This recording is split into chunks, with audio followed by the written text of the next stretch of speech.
The moment I stepped onto my new property, I thought I was finally home. After months of searching, I found the perfect ranch, quiet, peaceful, and exactly what I needed to start fresh. But little did I know, my dream was about to turn into a nightmare. Just days after moving in, I was blindsided when the HOA showed up at my door, and they weren't alone. With flashing lights and sirens, the police were there. 2911 had been called. All because the HOA claimed I wasn't allowed to live on my own land. I couldn't believe it. How could something as simple as moving into a house turn into such a huge battle? The HOA representatives were stern and unyielding. They said I was violating some rules, though I had read every single line of the agreement before signing. They acted like I was an invader, not a neighbor. It felt like they were trying to take my ranch away before I even had a chance to settle in. The tension was so thick, I wasn't sure if it was going to escalate or somehow get resolved quietly. But I wasn't about to back down, not from them, not from anyone. This ranch was mine, and I was ready to fight for it. In this video, I'm going to share every detail of what happened, the phone calls, the confrontations, and the moments that made me question if I'd made the right choice. You'll hear about the rules they tried to enforce, the surprising reactions from the community, and how this unexpected showdown changed everything. But this is just the beginning. The story doesn't end here. The HOA's aggressive move might have been their biggest mistake yet. Stick around to find out why they regret picking this fight and what comes next in this intense battle for my ranch. Before all of this chaos, I'd done everything by the book. I've spent months researching the neighborhood, checking the HOA rules, and making sure my ranch was exactly what I wanted. The place was perfect: wide open spaces, a quiet street, and neighbors who seemed friendly from a distance. I thought moving in would be the fresh start I desperately needed. But that's when things started to unravel.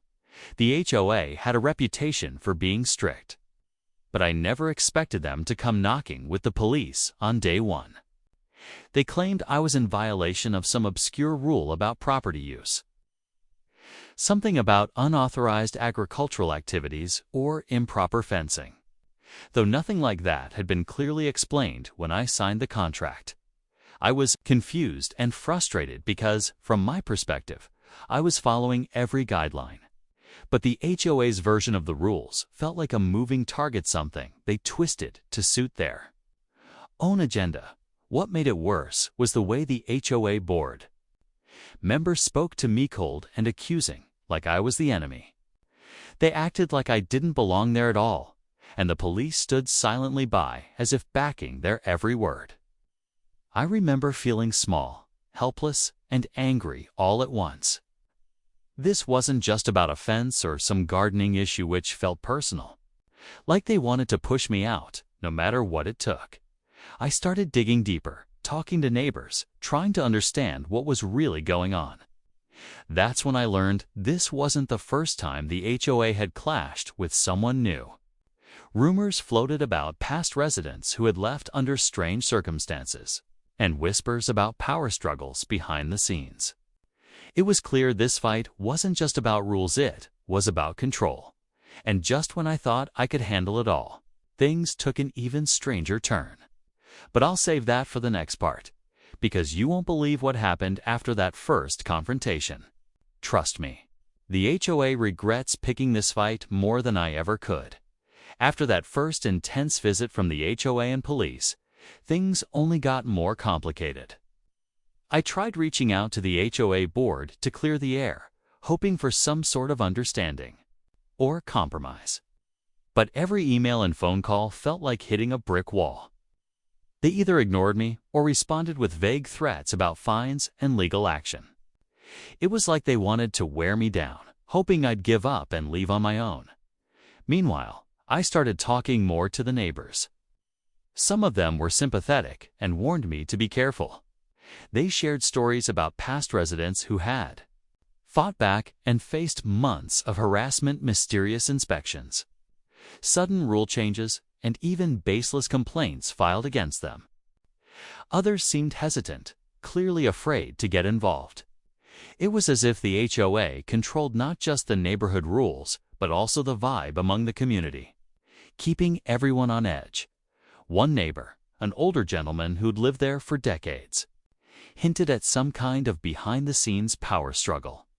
According to him, the HOA board wasn't just enforcing rules, they were protecting certain interests tied to land and property values. He warned me that standing up to them could stir up forces bigger than I imagined. That gave me chills because it meant this wasn't just a simple neighborhood dispute. It was something deeper and more complicated at the same time. I noticed strange things happening around my ranch. Someone tampered with my mailbox, and my gate was left open one night. It felt like someone was watching me, trying to intimidate me without saying a word. The tension was growing heavier every day, and I was starting to question if I could really win this fight alone. But despite all of this, I refused to back down. I believed in my right to live peacefully on my own land. The next confrontation with the HOA was coming, and I knew it wouldn't be easy.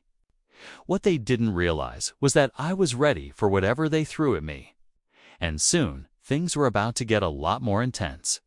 The days leading up to the next HOA showdown felt like walking on a tightrope. Every knock on the door made my heart race, and every unfamiliar car parked near my ranch set off alarms in my mind. The atmosphere was electric, with tension like something was about to explode, but I wasn't sure when or how.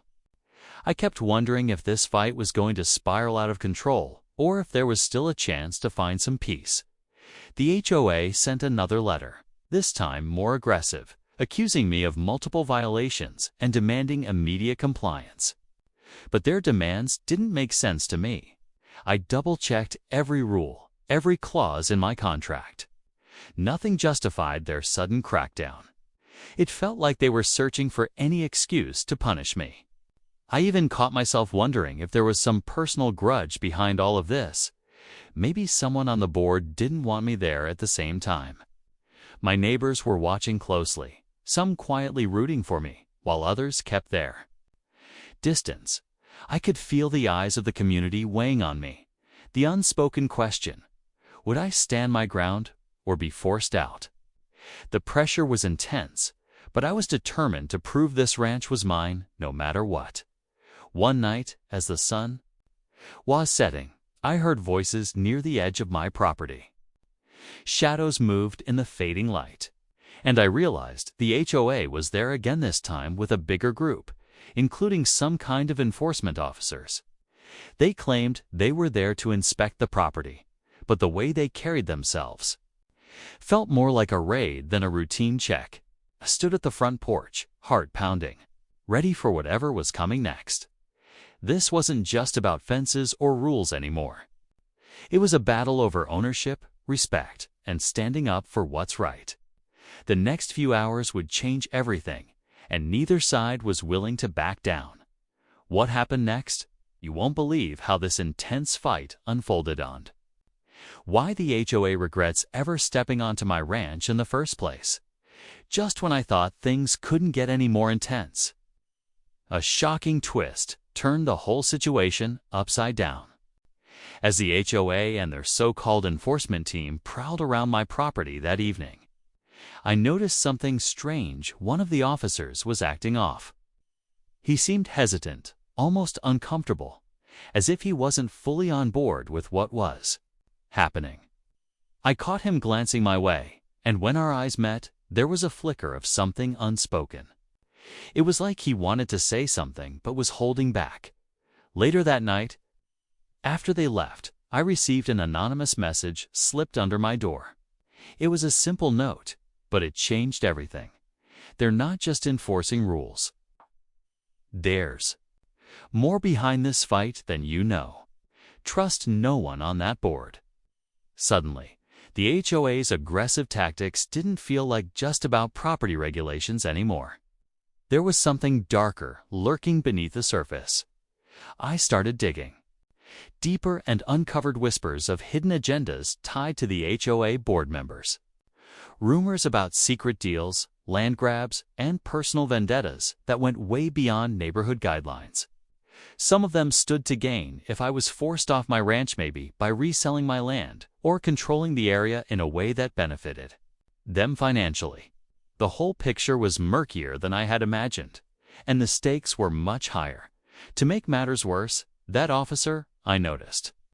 He reached out to me privately, warning that the HOA was prepared to escalate things, maybe even legally, to push me out no matter what. He said the whole situation was being manipulated behind closed doors and that I needed to be ready for whatever came next. It was both terrifying and oddly reassuring, knowing someone on the inside saw the truth. Now, the HOA's hidden motives coming to light and unexpected allies emerging. This fight isn't just about me and my ranch anymore. It's about standing up against a system that's rigged, and I'm right in the middle of it. What happens next? The battle is about to reach a breaking point. The outcome is anyone's guess. The day of the final showdown arrived faster than I expected. The tension in the air was thick enough to cut with a knife. The HOA showed up again, this time with a lawyer and a small group of